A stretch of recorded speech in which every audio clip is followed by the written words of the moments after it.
Good morning, everyone. It's a beautiful morning. And this morning, I want to talk about what I think is a timely message. There's a certain part of me that wishes that I didn't have internet and I didn't have the communication tools that we have today. And I didn't know what everyone said and thought about me and my extended family and the Jewish people. But I do. And now that I do know, it's hard to unknow. And the immediate response for a lot of people to what's going on is being scared. We're alarmed. We're disgusted by this horrific anti-Jewish stance, the Jewish hatred that we're seeing. I mean, it's the videos are going viral. And we just passed Yom HaShoah. I was talking to a Holocaust survivor, and he said, I saw it when I was 9, and now I see it when I'm 90. It's hard to hear that. It's hard to live in this world, a world that I want to still believe is a beautiful world, and it is a beautiful world. But to see people saying things and there's not much that we can do about it. The abuse, the injustice that's often taking root in our own communities due to the silence of good people. And so instead of harboring on this topic, I want to reflect today on a stirring midrash in this week's Torah portion. I'm always amazed when I open the Torah and it has answers. It was written over 3,000 years ago, and here we are in 3,330 something years later, and it has answers for us. So let me give you the background. This week's portion is called Achrei Mot, and it tells a story for the second time, because the first time was a few weeks ago in Parshat Shmini. It tells the story of a tragic episode. It was the premature death of Aaron's two sons, Nadav and Avihu. It was the day that the tabernacle, the Mishkan in the desert was erected. And Aaron's four sons were inaugurated as priests.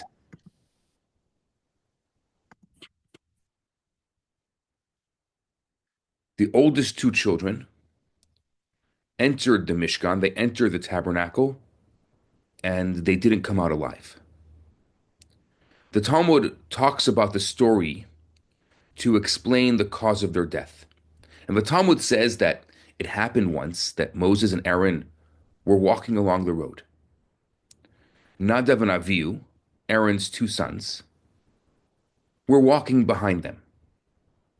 And all Israel was walking behind them. Nadav says to Avihu, this is what the Talmud says. Nadav says to Avihu, when will these two old men die, and you and I will lead the generation? The Talmud continues to say, and God says to Nadav and Avihu, we shall see who will bury whom.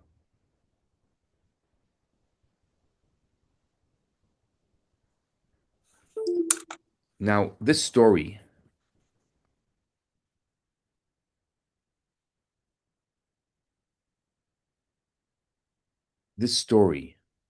of Aaron's two sons brought about a cryptic midrash. And I want to read the midrash to you. It says, when Job, for those of you who don't know Job, we can talk about Job a different time. But when Job heard about the death of the two sons of Aaron, he was seized by tremendous fear. This event compelled Job's best friend, Elihu, to say, because of this, my heart trembles and jumps from its place. Because of this, my heart trembles and jumps from its place. Now, this midrash seems strange. Why did the Nadav Avihu episode trigger a profound fear in the heart of Job's friend? There's a beautiful commentary. The Chida, his name was Rabbi Chaim Yosef David Azulai. He was an 18th century Italian sage, a mystic. They called him the Chida. And he explains the basis of this interpretation of the obscure Midrash. He says this in the name of the sages of Germany, 18th century. He says, the Talmud says that Job served on the team of advisors to Pharaoh, the Pharaoh in Egypt. The other members of the team, this is we're talking about in the times of Moses. The other members of the teams were Bilam, we get to know him later on, and Yitro, Jethro. We already got to know him. Two other fascinating characters in the Torah. And the Talmud continues, when the Jewish population in Egypt began to increase, developing from a small family of 70 members into a large nation, Pharaoh was struck by the fear that this refugee group would ultimately pose a threat to his empire. And so he goes and consults his three advisors. And he asks them, how do we deal with the Jewish problem? Bilam, he chooses a tyrannical approach. He said that Pharaoh should drown all the Jewish baby boys and force every adult Jewish male into slave labor. Job remained silent. He didn't condemn the Jews or defend their rights to live. And Jethro, Yitro, was the only one among these three who objected to Bilam's plan of oppression to escape the wrath of Pharaoh, who enthusiastically embraced Bilam's final solution. Yitro fled from Egypt, went to Midian, where he lived for the rest of his years. Now, the Talmud continues to relate the consequences of the advisors' respective behaviors. It says Bilam was slain many decades later during a Jewish military campaign in the Middle East. Job was afflicted by various maladies and personal tragedy. And Jethro, who was the exclusive voice of morality in the Egyptian palace, merited not only Moses as his son-in-law, his daughter Zipporah married Moses, but also descendants who served as members of the Jewish Supreme Court, the Sanhedrin, in Jerusalem. Loyally representing the Jewish principles of justice and morality. Now, what went through Job's mind after this incident? Did Job consider himself morally inferior to his colleague Jethro, who, in an act of enormous courage, stood up to the superpower king and protested his program of genocide? Did Job return home that evening and say to his family, I discovered today that I am a spineless and cowardly politician, who will sell his soul to the devil just to retain his position in the government. Job, like so many of us in similar situations, did not entertain that thought for even a moment. On the contrary, Job considered himself a pragmatist. And Jethro, who defended the Jews, was the idiot. Job thought to himself, what did Yitro gain from speaking the full truth? He lost his position and he was forced to flee. He acted as a fanatical zealot. But me, Job, by employing my savvy diplomatic skills and remaining silent, I will continue to serve as Pharaoh's senior advisor. I will assist the Jewish people subtly from within the governmental ranks of power. And for decades, Job walked the corridors of the Egyptian palace, saturated with a feeling of self righteousness, of contentment, till the day he heard of the death of the sons of Aaron.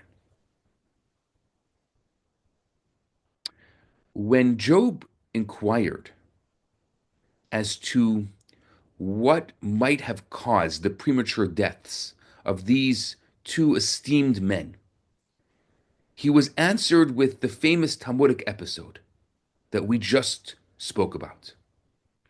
They said to him, it happened once that Moses and Aaron were walking along the road. Nadav and Avihu were walking behind them, and Israel were walking behind them. Said Nadav to Avihu, when will these two old men die, so that you and I will lead the generation? And God says to Nadav and Avihu, we shall see who will bury whom. Job heard this, and he's astounded. I can fully understand, he says, why Nadav was punished. Because he was the one who said these disgusting words. But why was his brother Avihu punished? He didn't say anything. Avihu, you know why he was punished? Came the reply to Job. He was punished because he remained silent. Because when a crime is happening in front of your eyes, your silence is deafening.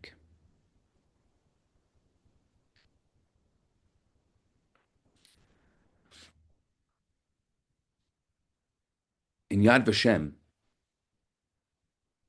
not in the main building, but there's a number of side other buildings. A lot of people who go to this beautiful Holocaust, beautiful is not the wrong word, but the incredible Holocaust Museum in Israel, they usually go through the main exhibits.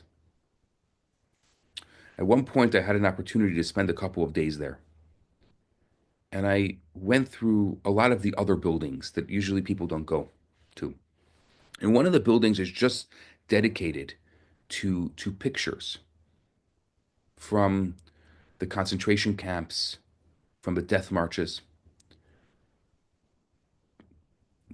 In this in this in this in this room, there's a little video.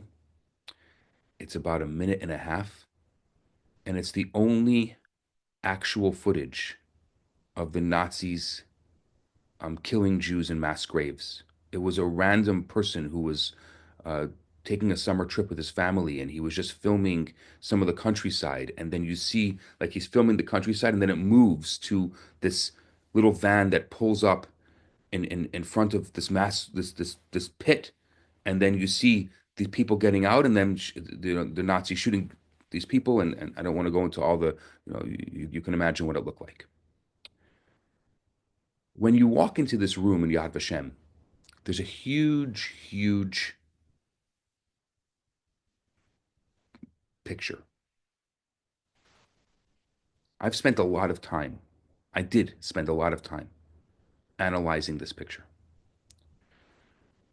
It looks like the picture was taken from a second story building.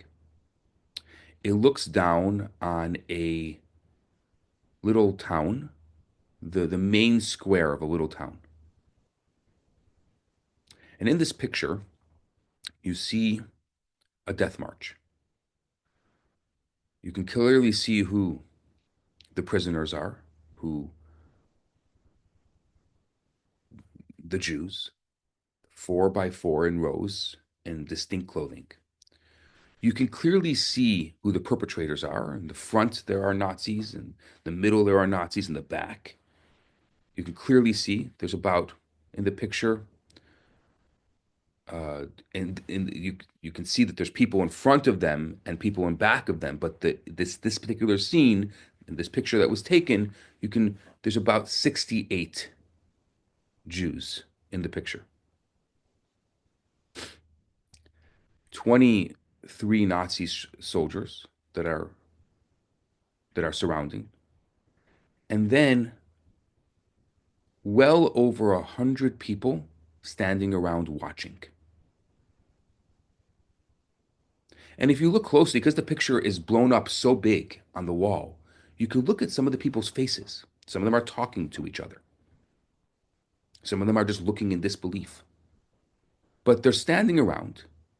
What I can only imagine were Polish citizens, I'm assuming, since most of the death camps were in Poland, were standing around on a regular afternoon, and in walks through the town a death march with Nazis. And so they stopped to notice it, but they're just standing around.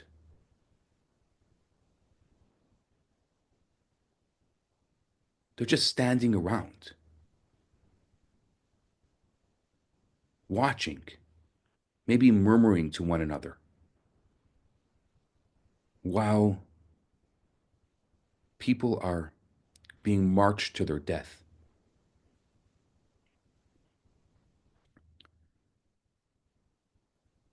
In the face of despicable Jewish hatred coming from so many academics, coming from their useful idiot students, I think about the Jobs of the world, the good people who remain silent and wonder what's the problem? What's the issue? I didn't do anything wrong. But because I know what's going on, and again, I started off today by saying I wish I didn't know what's going on. But because I know what's going on, by me acting as Job, by me remaining silent, I become an accomplice to the crime. Ideas have power. It was the propaganda of the Nazi Party.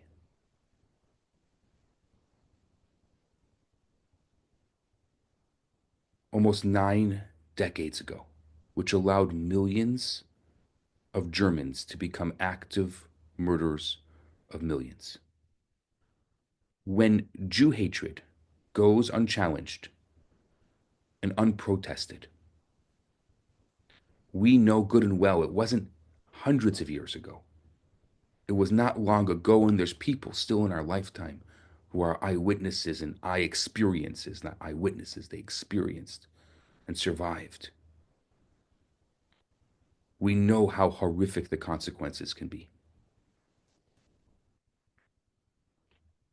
Throughout history, Haile Selassie said, it has been the inaction of those who could have acted, the indifference of those who should have known better, and the silence of the voice of justice when it mattered most that have made it possible for evil to triumph.